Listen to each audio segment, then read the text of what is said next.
नमस्कार. तुम्ही दागिने 1 ग्रामचे तर खरेदी केले, पण बिल हरवलंय, कोणीतरी गिफ्ट दिलंय, दुकान बंद झाली आहे आणि खूप वर्षापासून घेतलंय आठवत नाहीये. असे खूप काही कारणं असतील आणि ते दागिने तुमच्याकडे 1 ग्रामचे घरी पडून असतील.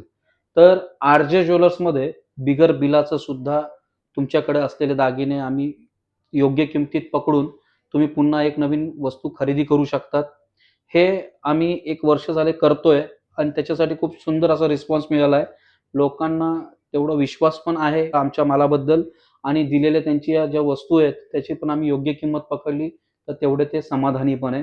तर आता हे जो माल तुम्हाला समोर दिसतोय, हे 2 दिवसात फक्त आलेला आहे. शनिवार आणि रविवारमध्ये. तर हे आपला माल नाहीये, कुठून त्यांनी तरी बाहेरनं घेतलेला माल आहे. त्यांची बिलं हरवली आहेत, कोणी गिफ्ट दिलंय. तर अशी भरपूर काही लोकं होती. तर त्यांची आम्ही योग्य किमतीत वस्तू घेतली आणि त्यांनी नवीन खरेदी केली आहे. तर तुम्ही मागे राहू नका. तुमच्या शेजारच्यांनी सुद्धा येऊन खरेदी केलेली आहे. तर लवकर यायचंय आणि आर-जे ज्वेलर्सला भेट द्यायची आहे किंवा जवळ वस्तू असेल, तर ती सुद्धा एक्सचेंजला घेऊन यायची आणि योग्य त्या किमतीत बदली करून घ्यायचं आहे. तर लवकर आर-जे ज्वेलर्सला भेट द्या किंवा ऑनलाईन जर तुम्हाला ती वस्तू द्यायची असेल, तुम्ही खूप लांब राहताय, पुण्याहून लांब आहे, आम्ही फोनवर त्याची किंमत सांगू आणि नवीन घेणार त्यातनं ते मायनस होऊन तुम्हाला कॅश ऑन डिलिव्हरी सुद्धा वस्तू येऊन जाईल. तर त्यासाठी आर-जे ज्वेलर्सला भेट द्या किंवा ऑनलाईन खरेदी करा. धन्यवाद.